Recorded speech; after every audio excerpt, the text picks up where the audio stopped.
Davina Semessa, bienvenue sur le podcast. Ça faisait un petit moment que je voulais parler avec toi, donc j'ai vraiment hâte pour cette discussion. Je pense qu'il y en a beaucoup qui aimeraient bien entendre parler de toi, surtout vu ta carrière, mais aussi ton rôle en tant que maman aujourd'hui.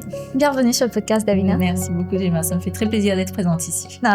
Plaisir partagé. Alors, dis-moi tout. Qui est Davina, pour commencer? Alors, c'est une question très large. Bah écoute, je suis mère de famille nombreuse, comme tu le sais. Donc, je m'introduis souvent comme maman. Donc, j'ai un fils et des jumelles. Donc, mon fils, il a 3 ans et demi aujourd'hui. Et mes filles ont 20 mois. Mm-hmm. Et donc, je suis mariée depuis 10 ans bientôt, cette année-ci. Mm-hmm. En octobre, ça fera 10 ans depuis qu'on est mariés. Et je bosse dans la grande distribution. Voilà. Et puis, certains me connaissent aussi à travers les réseaux sociaux, dont mon compte Instagram, The Real Davina. Partagez également, enfin pas partager, mais toi et ta sœur, vous avez The Real Davina et The Real Sanjana. Oui, voilà. Oui. Mais c'est une belle histoire en fait. Comment est-ce que mon blog a commencé et comment ça a découlé, parce qu'en fait le blog n'a pas commencé comme The Real Davina. Pour être honnête, ça a commencé. En fait, depuis toute petite, j'ai toujours voulu avoir un blog. Mais j'ai jamais eu le courage de le faire parce que je voulais jamais me mettre en avant. J'étais trop complexée. Ah oui. Et oui, extrêmement complexée, tu peux pas savoir. Donc, c'est mon mari qui m'encourage, en fait. Il me dit, non, mais vas-y, fais quelque chose, fais un blog. Et moi, j'ai toujours cherché l'inspiration mode sur les réseaux sociaux. Et je me suis dit, tiens, je vais lancer un truc qui serait local. Okay. Et c'est là que je lance OOTD Mauritius. Ah oui. Oui, donc la page commence comme ça, OOTD Mauritius. Sans ton prénom. Sans mon prénom, où j'ai initié justement le hashtag OOTD Mauritius, qui aujourd'hui est quand même bien utilisé. Et ben voilà, je construis une communauté. Je crois qu'on était à 5000 ou 6000 abonnés à l'époque. Et après, un beau jour, je décide, écoute, tiens, je voudrais que le blog soit sur moi. Bien sûr. Et donc là, je fais une introduction. Je dis à mes abonnés, je vais m'introduire et que si vous voulez rester, restez connectés, ou si ça vous intéresse pas de passer. Oui, donc n'hésitez pas à vous désabonner. Donc c'est comme ça que je reconvertis ma page en une page perso. Et entre-temps, comme j'ai repris confiance en moi et que j'étais prête à m'exposer, c'est là que la page devient The Real Davina. Vu ta confiance et la façon avec laquelle tu t'exprimes facilement, t'es complexe, si je peux te poser la question, c'était par rapport à quoi? À mon physique. À ton physique? Oui, j'ai toujours été complexée, pas par, par mon physique, et parce que je peux te dire que quand j'étais bien jeune, j'avais de l'acné. Et cette perte de confiance, tu la ressens vraiment, tu sais. Surtout avec l'acné, je peux comprendre les gens qui ont de l'acné, comment ils peuvent se sentir complexés. Et je me sentais énormément complexée par ça, parce que ça touche direct ton physique, quoi. C'est sur ton visage et tout le monde le voit. Et puis, il y avait cette partie-là. Et c'est vraiment par la suite, en fait, c'est mon mari qui va m'encourager, tu vois. Et il va me dire, mais non, mais tu es une belle personne, je vois pas pourquoi tu pourrais pas t'exposer. Tu as toujours voulu avoir un blog, vas-y, je t'encourage. Ouais. Mais c'est vraiment lui qui a été cette motivation, en fait, qui m'a aidée à être là où je suis aujourd'hui au niveau des réseaux sociaux, quoi, tu vois. Donc, merci pour ta confiance, en tout cas. Merci de partager ça avec nous. Plaisir.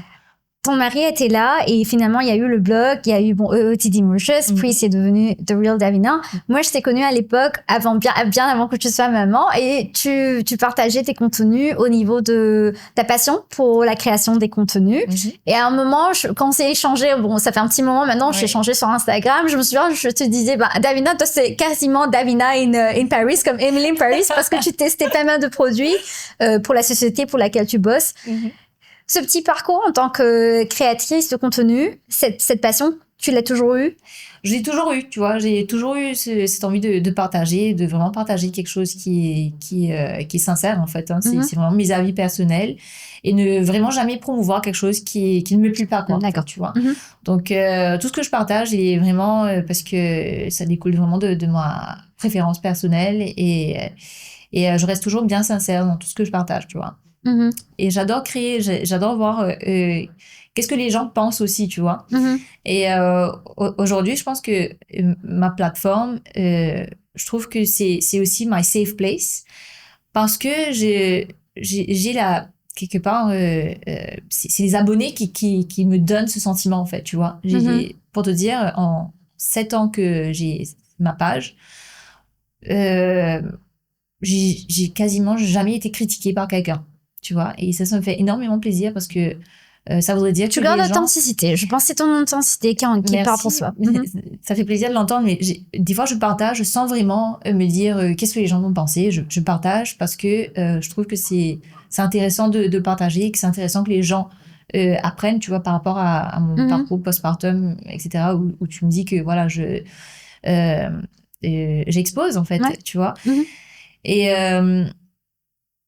pour moi, c'est vraiment juste le fait de partager, en fait. Tu vois, et ça me passionne et j'ai envie que les gens découvrent les choses avec autant d'enthousiasme que moi, en fait. Ouais. Donc, vous êtes très proches, toi et ta sœur, et elle a aussi son compte à elle parce qu'elle est propriétaire également de l'après-midi. Oui. Ce petit parcours, créatrice de contenu, la mode, le fashion, ça vous a rapproché quelque part? Vous avez tout le temps été, d'après ce que j'ai vu, c'est un peu le petit truc qu'on a en commun, vous avez une relation très fusionnelle toutes les deux. Oui, on a une très belle relation, je peux te dire.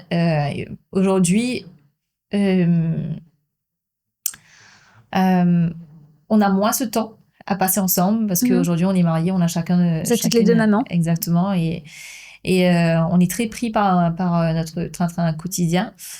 Mais elle est toujours là, elle est toujours dans mes pensées, tu vois. Et je sais qu'elle pense toujours à moi également.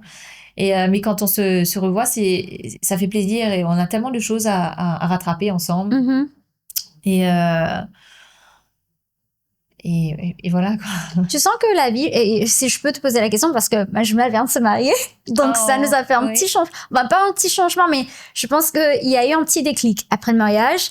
Toutes les deux, en fait, on s'est assises et à un moment, on en a discuté.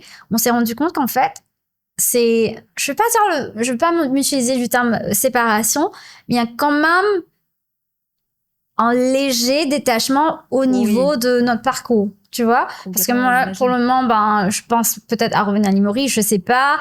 Elle y sera. Limite, peut-être l'année prochaine ou d'ici quelques ans, pour elle, ça va être un projet de maman. Moi, je suis en mode dating, tu vois.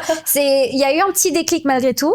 Au moment où toi, tu t'es mariée avant et après, il y a eu le mariage de Sanjana bien après. Oui. Est-ce que vous avez ressenti quand même un petit... Oui, complètement. Complètement, effectivement, parce que tu vois, le fait de ne plus habiter dans la même maison aussi, ça crée... une distance physique, tu vois, physique, et puis comme je te dis, tu es pris par la vie, quoi, tu vois. Et donc du coup, forcément, le détachement il est là, et très souvent même moi je découvre des choses de Sanjana sur les réseaux sociaux, et c'est pareil pour elle, quoi, tu vois. Ouais. Et puis mais pour ma part, je vois ma petite sœur et moi, parce qu'on a quand même 4 ans de différence d'âge. Et pour nous, au début, c'était compliqué parce que cet écart d'âge était très difficile pour nous à gérer quand on était très jeunes. Mais par la suite, arrivé à un âge où on arrivait à se comprendre, c'est là qu'on a eu de très bons moments ensemble, tu vois. Et où c'était justement, là, comme tu disais, fusionnel. Et ensuite, tu as la séparation des études, parce que moi, je fais mes études en Australie et elle à Maurice. Et puis, les rencontres qu'on fait. Donc, moi, je rencontre mon époux. Et puis, voilà, quoi, tu vois. Et puis, on se marie. Et puis, voilà, la vie avance et on fait chacun nos vies, tu vois. Mais on reste très connectés. J'imagine que c'est la même chose pour toi aussi. Elle te manque, j'imagine. Et c'est pareil. C'est pareil pour moi. Elle me manque, mais je pense toujours à elle. Mais aujourd'hui, nos priorités, c'est vraiment nos familles. Tu comprends? C'est ce que tout le monde me dit. C'est the cycle of life. Ouais, c'est vrai. C'est the cycle of life. Et même moi, j'essaie de... C'est pas que j'en suis pas consciente, d'accepter. C'est vraiment l'acceptation. Donc, par rapport à ça. Et ensuite, il y a eu ton parcours professionnel. Bon, tu travailles pour une société actuellement. Exact. Et il me semble que c'est le temps. Il me semble que là, tu abordes quand même un nouveau chapitre de ce parcours professionnel. Alors que ce podcast va être lancé ou sera publié, tu auras déjà quitté la société pour laquelle tu travailles actuellement. Bon, tu l'as dit publiquement, c'est Scott. Donc, raconte-nous un peu cette décision ou ce changement. Alors, écoute, moi, je fais un très beau parcours chez Scott. C'est une très belle famille, je dois dire. J'ai été bien reçue, c'est une très belle équipe. Ça me peine un peu de quitter l'équipe, mais tu vois, je pense qu'après 7 ans de carrière chez Scott, je pense avoir vraiment fait le tour. de mon rôle en tant que brand manager. Aujourd'hui, je pense que c'est important pour moi de voir comment est-ce que je peux grandir. Je pense qu'aujourd'hui, la société n'a pas forcément de la place pour que je grandisse, en fait. D'accord. Tu vois. Donc, c'est une des raisons pour lesquelles je décide de quitter Scott. Mais en même temps, tu vois, j'ai mes enfants qui grandissent et les filles sont dans une phase où, tu vois, elles changent constamment, tu vois. Elles ont 20 mois et elles approchent de leurs 24 mois, des 2 ans. Ça passe tellement vite. Et je me dis, tant qu'à faire, autant prendre un peu de temps également pour elle. Ouais. Mais je te cache pas que si demain, il y a une opportunité qui se présente, qui me scie parfaitement, je veux dire en termes d'horaire, ou qui me permet de la flexibilité, je serai partante de recommencer, quoi, tu vois. Parce que il faudrait pas non plus être se leurrer en se disant, écoute, je comprends qu'il y a beaucoup de mamans qui ont ce sentiment de FOMO, de fear of missing out, par rapport aux enfants. Mais je pense que c'est important aussi de pouvoir assurer que tu puisses subvenir à tous les besoins de tes enfants, tu vois. Et mes enfants, eux, ils sont en bas âge. Et je peux te dire que les dépenses mensuelles, que ce soit pour les couches, que ce soit pour le lait, les rendez-vous médicaux, c'est des choses qui coûtent aujourd'hui. Et là, bientôt, j'ai mon fils qui est à l'école, et bientôt j'ai mes filles qui vont commencer l'école l'année prochaine, en septembre. Ça fait un sacré budget. Tu vois, donc c'est important de pouvoir voir, comment est-ce qu'on peut grandir et comment est-ce qu'on peut également grandir et être indépendante financièrement, tu vois. Donc, c'est une des raisons pour lesquelles, voilà, je décide de quitter Scott et de chercher d'autres horizons. Ce qui est intéressant, c'est que bien avant qu'on commence à enregistrer, je te parlais justement du fait que j'ai regardé ton story, ou d'ailleurs ça a été notre échange sur WhatsApp, et que tu me disais c'était ta dernière semaine à Scott, et bizarrement dans ma tête, ma première réflexion, en fait, ça a été que Davina, du coup, elle travaillera plus pendant un petit moment. Elle va se concentrer aux enfants, tout simplement parce que je vois un peu ton train-train quotidien et ça a l'air compliqué des fois, qui est très honnête de ta part, et tu montres, enfin, quand je dis tu montres tout, tu montres en fait les difficultés également, qui est très honnête de ta part. Tu vois, des fois, tu vois le côté rose de la vie de maman. Toi, tu montres tout. Des fois, t'es là sans maquillage, tu racontes que t'as pas dormi et tout. Et ce qui est touchant surtout, je te parlais justement que j'ai tendance à parler de toi avec ma maman, parce qu'avec mon frère aîné, on a 7 ans d'écart. Et puis, il y a eu nous, moi et ma sœur jumelle. Donc, toi, tes enfants, ils sont free under free, comme tu le disais. Ma maman également, arrivé un moment quand on est né, en fait, avec notre essence, moi, j'ai eu droit, ça devait être moi et ma sœur. Bon, la nourrice, elle me gardait quasiment tout le temps, parce qu'elle voulait pas changer de bébé à chaque fois, histoire de prendre l'habitude de garder un seul bébé. Mais ma maman elle a dû trouver de l'aide, en fait, pour avoir cet entourage autour d'elle. Comme on le dit, it takes a village to raise a kid. Alors, complètement. Bizarrement, moi, je croyais qu'en fait, toi, t'avais quitté le travail pour te consacrer aux enfants, qui est peut-être une réflexion trop facile de ma part, quoi. Oui, effectivement. Écoute, déjà, je t'explique un peu notre situation familiale. On n'est vraiment pas une petite famille conventionnelle du style 9 to 5 job. Mon mari est entrepreneur, donc il travaille des horaires d'entrepreneur. Et en plus, tous ses clients sont basés aux États-Unis, donc je te dis pas les horaires qu'il bosse. Donc, ce qui fait que lui, il peut pas vraiment être présent l'après-midi. Donc, ça l'attriste parce que il peut pas coucher ses enfants. Mais il fait son maximum pour rester là le matin. C'est un père formidable, je peux te dire. Abhishek, il est juste... je suis tellement content qu'il soit le père de mes enfants, quoi. Et donc, ce qui fait que on est obligé d'avoir de l'aide, tu vois. Aujourd'hui, on a les grands-parents, oui, mais tu vois, aujourd'hui, c'est pas les grands-parents d'antan qui ne bossaient pas et qui pouvaient...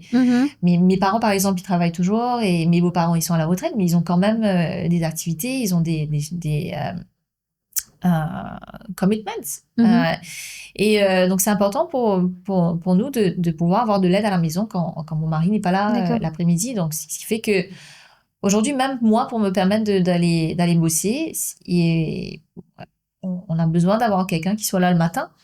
Donc, on a de l'aide entre 6h du matin jusqu'à 18h30, tu vois. Donc, à partir de 18h30 jusqu'à 20h30, au moment du coucher des enfants, Je suis vraiment seule Avec les enfants, tu vois.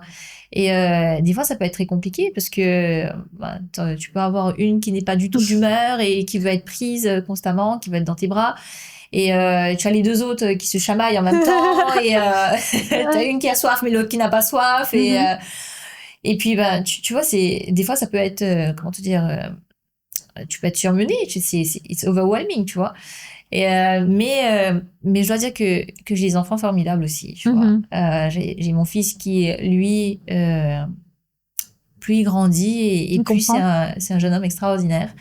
Et il prend beaucoup d'exemples sur son père, qui est le très bon exemple. Tant mieux. Et donc c'est son rôle modèle. Et je peux te dire, lui, c'est un petit garçon qui est très attentionné. Donc, très souvent, il va prendre son rôle de grand frère au sérieux. Ouais, je vois ça un peu dans... Il va m'aider. Il va me dire, Soham, ne fais pas ci. Massoum, descends de là. Tu vois, et des fois, je dois même lui dire, écoute, c'est pas ton rôle. Ok, c'est le rôle de maman. Et, mais c'est compliqué. Ça reste quand même très difficile, des fois, de gérer les enfants. Surtout quand ils sont aussi petits, parce que nous, on a ce besoin de toujours garder l'œil sur les enfants, tu vois. T'arrives à le faire, H24? Écoute, oui. Chez nous, on a notre parenting style, je dois dire, c'est d'être toujours avec les enfants, tu vois. Je vais jamais du style dire à mon fils, ok, je te mets la télé et je vais faire autre chose. Ou je lui donne le téléphone et moi je vais être à scroller sur mon téléphone. Non, jamais. Tu vois pas mal de stories, tu vois pas mal de choses. Il y a pas mal de gens qui doivent sûrement se demander mais comment est-ce qu'elle a le temps de faire tout ça. Mais c'est vraiment l'expérience, c'est clic et puis je ramasse tous les trucs. Et quand j'ai 5 minutes de pause, c'est là que je poste tous mes contenus. Mais je suis jamais assise à laisser les enfants jouer et moi à faire autre chose. Je suis toujours à accompagner les enfants dans tout ce qu'ils font. Quand tu parles de cet accompagnement H24, limite, j'imagine qu'arrive un moment, ça veut dire moins de temps pour consacrer à soi-même. Complètement. Ça veut dire très peu de temps, mais tu vois, le truc, c'est que ça ne me dérange pas. Ok. Ça me dérange pas de ne pas avoir du temps pour moi. Et comme tu vois, écoute, je suis arrivée, j'étais à peine maquillée. je suis filée vite. Vas-y. Mais c'est comme ça, tu vois. Au quotidien, moi, je suis au naturel. J'ai à peine le temps de me maquiller. C'est vraiment le blush dans la voiture, le rouge à lèvres, etc. en route pour le travail. Mais en général, je suis pas maquillée, tu vois. Je suis plutôt au naturel. Mais ça me dérange vraiment pas de ne pas avoir ce temps pour moi. Je peux te dire que à chaque fois que je mets un rendez-vous chez l'esthéticienne, je lui envoie toujours un message la veille. Ah, on peut repousser pour après, s'il te plaît, ou on peut décaler, etc. Mais honnêtement, moi, ça me fait vraiment plaisir de pouvoir être présente pour mes enfants. Et la priorité pour moi restera toujours les enfants dans ce sens. Et puis, pour moi, ça viendra après, tu vois. Je veux dire, une fois que les enfants ont grandi, je pense que je vais pouvoir me permettre un peu plus de temps. Mais pour l'instant, moi, la priorité reste les enfants. Et tu sais, je vais te dire, si tu parles de moi, mais dans mon couple, mon mari et moi, je peux te dire que je me souviens même pas de la dernière fois qu'on est sortis manger au resto un soir, tous les deux. Ça remonte à plus de 4 ans, je crois. Tu vois, donc que ce soit pour moi, mais même pour lui aussi, ou même dans le couple, ça ne nous dérange pas de ne pas avoir ce moment pour nous. Mettre les enfants en avant, c'est votre priorité. Priorité, exactement. Ouais. Pendant ce schéma, tout admirable, de ne pas trop penser à toi et vraiment de vivre ta vie de maman à fond. Ça t'est arrivé des moments où t'as craqué, où je t'ai mise à pleurer peut-être, je sais pas. Ça t'est arrivé de te mettre assise et te dire ouh là, j'ai besoin de souffler, ou j'ai besoin de craquer, de lâcher un moment? Non. Non. Non, je pense que j'ai la chance d'avoir un Meshach, en fait, qui lui fait beaucoup pour ses enfants. C'est un père très, très présent. Et le fait de pouvoir faire les choses à deux fait que les choses sont plus simples. Je sais qu'il y a énormément de mamans qui font les choses seules, tu vois. Ou qui n'ont pas la chance d'avoir un partenaire. Exactement, qui est aussi présent, investi et présent. Mais mon mari est extrêmement investi et sa présence change toute la donne, quoi, en fait. Ouais. Donc, s'il voit que j'ai besoin d'un moment pour moi, il me dira, tu sais, si tu as un truc à faire, vas-y, fais-le. Tu vois.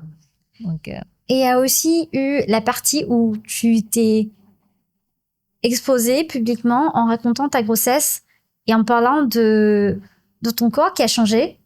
Je me souviens des photos, des stories, tu montais ta grossesse. Oui. Je t'avoue que à un moment, j'ai posé la question à ma maman. Je me dis, mais maman, quand t'étais enceinte, est-ce que tu avais un ventre aussi gros? Elle m'a fait part que, en fait, ses voisins, et surtout, on parle d'une vingtaine d'années plus tôt, tu vois, elle me disait que tout le monde avait peur d'elle parce que ma maman était toute mince. Bien sûr, avec le temps, ça a changé. Elle était toute mince. Imagine un ventre pareil. Elle me disait que oui, quand même, elle se sentait tout le temps fatiguée, tout le temps lourde, qu'elle était porteuse de 2 bébés. Raconte-nous un peu ta grossesse. Avec un enfant aussi. Avec un enfant, voilà. Ouais. Je peux te dire que ça a été très difficile. C'était une grossesse très difficile. Autant pour Just, c'était beaucoup plus simple parce que bon, j'avais pas d'enfant à m'occuper et il était le seul. Mais avec les filles, c'était compliqué parce que pour mon fils, il pouvait pas comprendre pourquoi est-ce que je peux pas jouer avec lui, tu vois. Alors comme je te dis, on est toujours présent pour lui. Et pour les enfants, et le fait de ne pas pouvoir me déplacer aussi vite, de ne pas pouvoir courir après lui, de ne pas pouvoir jouer, c'était difficile pour lui et c'était tout à fait complètement difficile pour moi également, tu vois. Et je me souviens, j'étais souvent malade aussi, donc je pense que j'avais le corps fragilisé. J'étais pas au top de ma forme, quoi, tu vois, j'avais pas assez de sommeil parce que je devais m'occuper de Ojas et en même temps travailler. C'était difficile, je te cache pas, ouais. Mais c'est une belle expérience de pouvoir de porter un enfant et là d'en porter 2. Et c'est une bénédiction même, tu vois, aujourd'hui de pouvoir être maman et d'être enceinte. Et puis ben tu sais, moi j'avais juste une chose en tête, I need to make it through, tu vois. Et même le fait d'avoir accouché 3 semaines en avance, je me suis sentie coupable. Tu vois, je me suis dit, tu vois, quand la petite Soham, elle est née, elle était toute petite. Et au début, j'arrêtais de m'excuser auprès d'elle, tu vois, et lui dire, j'aurais tellement voulu te garder plus longtemps, tu vois. Mais j'avais pas la force. Ouais. Si je peux te poser la question, ça a été un accouchement de voie basse, naturelle, voire, ou c'était une césarienne? C'était une césarienne, oui. En fait, nous, on n'avait pas prévu... Enfin, pour Ojas également? Non, pour Ojas, c'était à voix basse, oui. Par contre, pour les filles, en fait, j'avais les pieds énormes. Et ben écoute, moi je me suis dit bon bah c'est sûrement du surmenage.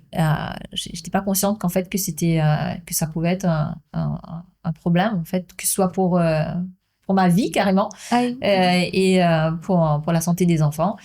Et c'est juste que j'avais prévu, je me suis dit non, tu sais, avant la période festive, j'aurais bien voulu avoir un dernier rendez-vous chez le gynéco, juste pour s'assurer que tout va bien avant que même le gynéco aille en vacances. Oui, donc, parce que tes bébés, c'était des bébés en fin d'année. Oui, exactement, ils sont nés le 30 décembre.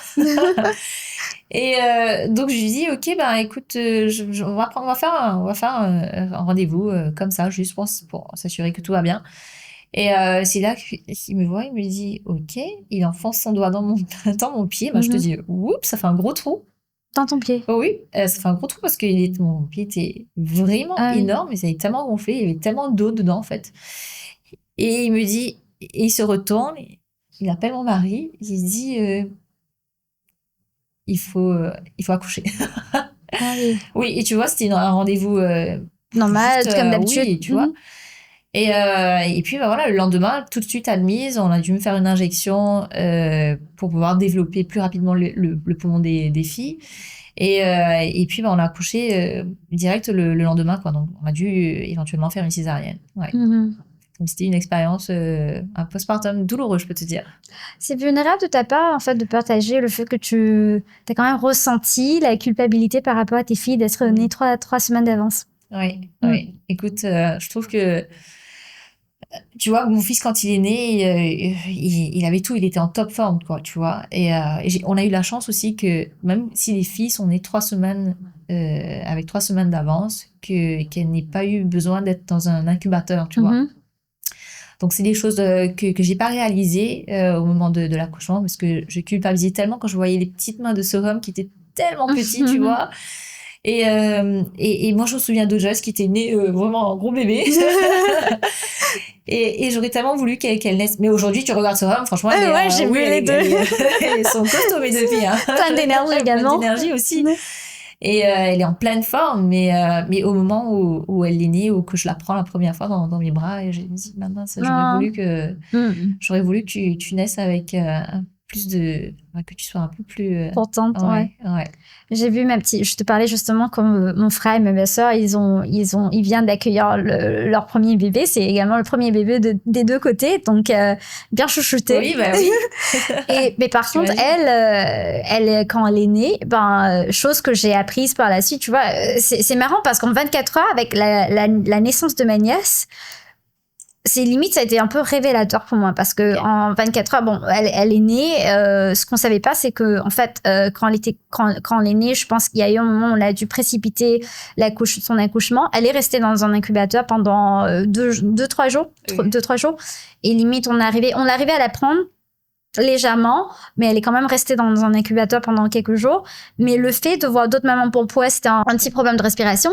Mais pour les autres mamans qui venaient visiter leur bébé, franchement, ça m'a touchée. Ça m'a changé un peu ma façon de voir les choses. Tu vois, les mamans qui n'arrivaient même pas à porter leur bébé, et il y en avait, je crois, 1 ou 2 bébés où c'était un peu risqué pour eux. On savait vraiment pas si le médecin allait se prononcer sur le sort. Et tu voyais les médecins qui venaient pour vérifier, par exemple, pour dans la soirée. Limite, ils avaient des earphones, histoire de bloquer les conversations, que ce soit confidentiel et tout. Mais moi, ça a été révélateur parce que tu vois, de penser au bébé né prématuré, t'en connais des histoires, t'en connais des anecdotes, mais de le voir et de voir à quel point les bébés sont tellement petits, de voir ces mamans tellement soucieuses. Moi, je suis rentrée, je me suis dit, ah ouais, je sais pas si je suis prête pour des leçons de vie pareilles, quoi. Mais tu sais, pour te dire honnêtement, quand tu es enceinte, ta connexion, elle est créée déjà, direct. Enfin, je parle pour moi, surtout quand j'ai entendu le battement de cœur de Auguste la première fois. C'était un moment magique, quoi. Je peux vraiment, j'ai pas de mots pour expliquer ce sentiment, mais ça te change tout de suite.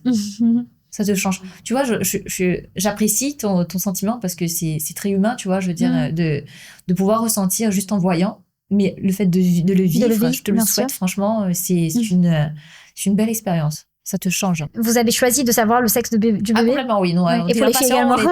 Oui, il y a pas de... Oui, dès qu'on a su, on a appelé tout le monde. C'est un garçon. Oui, non, on n'a pas joué au... Non, pas du tout. Non, donc tu voulais savoir. Oui, on voulait savoir direct. Et d'ailleurs, nous, on a toujours pensé qu'on allait avoir une fille en premier. Et donc, on s'imaginait plein de choses. C'était super... C'était tellement fun d'apprendre que c'était un garçon, en fait. Ça change tout. Donc on recommence à tout imaginer, tu vois. Donc c'était génial, ouais. Restons sur le body image et ton corps après l'accouchement.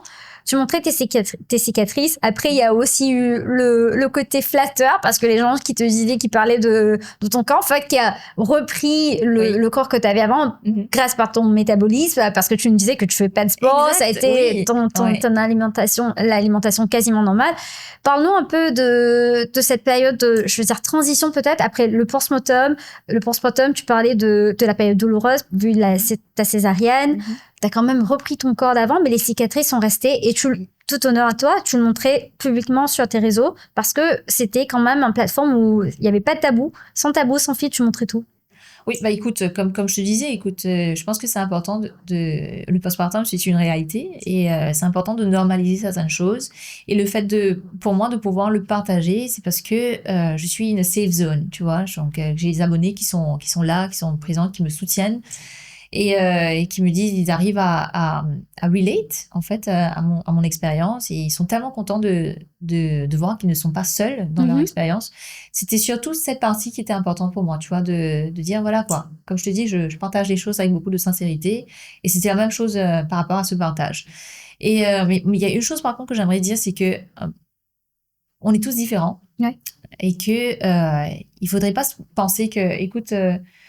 se dire que avoir un body image en tête et se dire que voilà, c'est comme ça que ça doit être après un accouchement, parce que on change tous de manière différente, et moi comme je te dis, c'est mon métabolisme, j'ai absolument rien fait d'extraordinaire, mis à part tu as la partie sage-femme, je sais pas si ça a aidé le fait d'avoir une sage-femme, je sais pas si tu sais, on l'appelle une daima.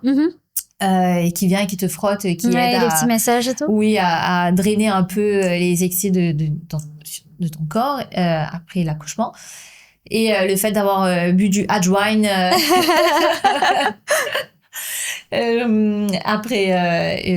pendant un mois, je sais pas, je pense que ça a dû aider, oui, mais c'est pas pour autant que j'ai fait un régime ou que j'ai fait du sport, mais je pense que j'ai surtout maigri par la fatigue. Par le fait d'être exténuée, de dormir très peu et de manger à des horaires enfin de manger toujours de la mauvaise manière, quoi, de manger tard ou jamais dans l'heure, quoi, tu vois. Et mais je pense que c'est important de pouvoir partager ces choses parce que moi personnellement je suis énormément de personnes mais j'ai jamais vu un parcours comme celui-là et où les gens partagent ouvertement comme parce que tes cicatrices tu les montais ouvertement et j'en suis fière en fait, tu vois, parce que je suis fière d'avoir porté des jumelles, je suis fière d'avoir 3 enfants et ça me dérange surtout pas de les montrer, tu vois. Et oui, et je peux te dire, en fait, c'est surtout parce que je n'ai aucun complexe par rapport à ça, tu vois. Oui, je peux plus mettre mon ventre à l'air ou mettre mes crop tops comme je pouvais le mettre auparavant, mais ça me dérange pas du tout, tu vois. Je m'habille en fonction.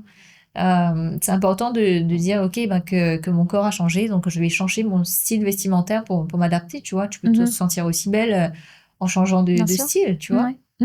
Donc, il faut vraiment pouvoir s'adapter parce que c'est des étapes dans la vie, tu vois. Je peux pas m'habiller comme une jeune fille comme je m'habillais auparavant. Je suis mère aujourd'hui et je m'habille en fonction de mon corps, tu vois. Y a-t-il une chose ou des choses qu'on ne dit pas vraiment aux femmes enceintes que toi, tu aimerais bien leur partager? Écoute, je suis le style de personne, j'aime pas lire déjà, donc je fais très peu de lecture, je me documente très peu, donc par rapport à ma grossesse, je me suis très peu documentée. C'est vrai? Oui, très très peu, et j'ai beaucoup de mamans qui me disent « Ah, tu dois lire ce blog, tu dois lire ci, c'est pour ça que je partage un peu ma surprise. » Pas du tout. Alors, non, je ne suis pas du tout documentée, que ce soit pour la grossesse des filles ou pour mon fils. Parce que je trouve que des fois quand tu te documentes trop par rapport à ces choses, tu te dis ah non c'est comme ça que je dois faire parce que ça a été, tu vois, je veux pas qu'on me prescrit. C'est rigide en fait. Voilà, tu vois, je veux être rigide et je veux pouvoir vivre l'expérience à ma manière. Et c'est ça que j'ai partagé également sur mes réseaux, tu vois. Et je pense que quand tu fais de la lecture et que tu te documentes, des fois tu te dis ok, c'est la prescription. Bah non, moi j'ai fait les choses à ma manière et j'ai énormément de mamans qui m'ont dit ah non mais c'est comme ça que tu dois faire, etc. J'ai pris les conseils mais j'ai pas forcément suivi, tu vois. J'ai vraiment voulu faire les choses à ta manière. Ma façon, ouais. Y a-t-il eu des conseils, par exemple, de ta maman, de ta belle-maman, des tatis, où malgré la bienveillance, en fait, et je te parle de femme en femme, malgré la bienveillance de ces personnes-ci, parce que ça, c'est vraiment ton entourage, tu t'es dit, écoutez, c'était la façon dont les choses se faisaient avant. Ça a quand même changé, ou c'est ma façon à moi de faire des choses, quitte à peut-être décevoir quelques personnes. Écoute, oui, je pense que tu déçois certainement certaines personnes quand tu veux pas prendre le conseil. Et comme je dis, je veux faire les choses à ma manière. Et on est catégorique chez nous à la maison. On dit aux parents aussi, écoute, oui, merci de me le dire. Je vais voir. Oui. Mais ça peut froisser des fois. Oui, tu vois, on va pas chercher à froisser non plus. Peut-être que sur le coup, on va le faire juste pour montrer, mais après, on va changer les habitudes. Tu vois, donc, c'est parce que ça fait plaisir aux grands-parents de dire ah tu vois je t'ai apporté un conseil j'espère que je ne vexe personne après mais oui donc je pense que c'est important pour nous on veut vraiment faire les choses à notre manière. Il en va de même pour les enfants, tu vois, on leur dit jamais on leur impose jamais les choses. On essaye de faire de sorte à ce qu'ils se découvrent aussi et qu'ils choisissent, qui commencent à pouvoir faire des choix, en fait, tu vois. Et je dis toujours aux nourrices, même à la maison, ne réprimandez pas les enfants sans leur expliquer pourquoi. D'accord. Donc, toujours, on dit jamais, ne fais pas ci, ne fais pas là. C'est, ne fais pas ceci, tu vas te brûler. Ne fais pas ça parce que tu vas tomber. on va toujours expliquer pourquoi, le pourquoi des choses. Pourquoi des comment. Ouais. Dans ta vision pour tes enfants, quand tu penses à la société actuelle, on avait par exemple Amiksha Dilchen la semaine dernière qui parlait de son parcours. Elle a également son fils qui a 3 ans qui sera bientôt à l'école. J'ai trouvé ça très limite. Ça a suscité beaucoup de compréhension, beaucoup de bienveillance également. J'ai trouvé ça admirable en fait parce qu'elle parlait de la façon dont elle élève son fils, mais elle me confiait d'ailleurs que quitte à pouvoir avoir le contrôle sur ton enfant à la maison et de choisir comment l'élever, tu peux pas choisir son éducation à l'école ou son entourage à l'école et tu y seras pas. Limite, ça te fait peur? Choisir son entourage à l'école, écoute, dessus, moi j'ai mon point de vue. Je peux te dire qu'avec mon mari, on s'est donné... On a fait énormément de recherches avant de pouvoir se dire, écoute, voilà. Je pense que tu choisis une école parce que tu sais que... Pas que tu sais, mais tu espères que ton enfant aura un meilleur entourage dans cette école. Et je suis contente de pouvoir dire, parce qu'on a travaillé dur pour ça, qu'on peut aujourd'hui avoir ce choix. Et c'est ce qu'on a fait pour Just. On a choisi une école en fonction de ce qu'on aurait souhaité qu'il ait comme entourage. D'accord. Tu vois. Et maintenant, avoir le contrôle sur les enfants, comme je te dis, moi, à la maison, autant que je peux, je réprimande pas. Je dis par exemple, si mon fils a envie de faire quelque chose, je vais l'accompagner dans la chose, tu vois. Et s'il tombe, par exemple, chez nous, je donne un exemple, il adore grimper. Oui. Les filles également, il me semble. Oui, effectivement, j'adore grimper aussi. Et je vais jamais l'empêcher, je vais jamais lui dire tu vas tomber, ne fais pas ça, ne grimpe pas, etc. Je vais l'accompagner. Je vais lui montrer comment il faut grimper. Tu mets ta main ici, tu mets ton pied là, etc. Et je vais l'aider à arriver jusqu'au sommet, tu vois. L'important, c'est de lui montrer comment le faire, tu vois, et ne pas lui dire ne fais pas ça, tu vas tomber. Parce que s'il n'apprend pas, et un jour, il va le faire derrière ton dos, et tu vas regretter de ne pas lui avoir montré, quoi, tu vois. Et lui montrer, lui comment te dire, l'équipe, en fait, à pouvoir anticiper certaines choses et à pouvoir arriver à faire certaines choses, quoi, tu vois. Y a-t-il par contre quelque chose à laquelle sera un non absolu? Tu sais, on est des parents très flexibles. Bon, évidemment, la drogue, non. Mais oui, mais on est très flexible sur beaucoup de choses, hein, tu vois. Si les choses sont justifiées, oui. Je pense que il faut apprendre à écouter aussi. Donc, on écoutera ce qu'il a à nous dire pour nous convaincre. Ma chère Davina, si je devrais écrire une lettre à la Davina d'ici 10 ans. Waouh.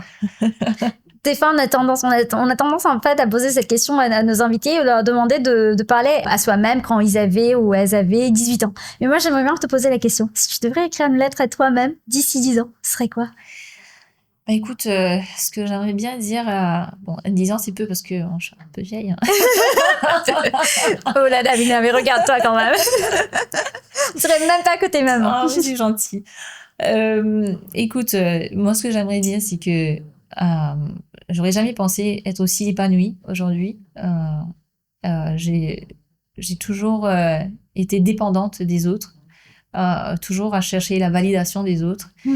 Et j'aimerais juste m'écrire une lettre et me dire que, tu sais, il y a tellement de choses que tu peux braver et tu as le courage de le faire, en fait, et tu ne le sais pas encore. Et aujourd'hui, où je suis arrivée, je peux te dire que je me sens accomplie, que ce soit dans mon couple, dans mon mariage, dans ma vie professionnelle et dans ma vie de maman.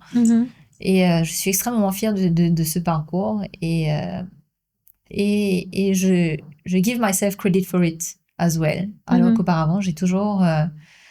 je me suis jamais autant valorisée, en fait, tu vois, par moi-même. J'ai toujours une très faible estime de moi-même, je dois dire. Et aujourd'hui, je suis contente d'être là où je suis. Ouais. Quel beau parcours, Davina. Quel joli message. Mais moi, je ne peux que te souhaiter que du bonheur. Merci, c'est beaucoup, gentil. beaucoup de bonne santé surtout. Et ce bonheur, que ce bonheur familial surtout qui rayonne en toi, que ça dure pour des années et des années à venir. Merci Plein de bisous aux filles, à ton petit-fils également. Merci d'être venu quand même aujourd'hui. Ça a été un plaisir. Merci beaucoup, c'est gentil, Gemma. Et ben écoute, je te souhaite aussi de vivre l'expérience un jour. Je croise les doigts qu'on tombe sur la bonne personne déjà, mais c'est quelque chose que j'envisage. Donc merci énormément. Merci Davina.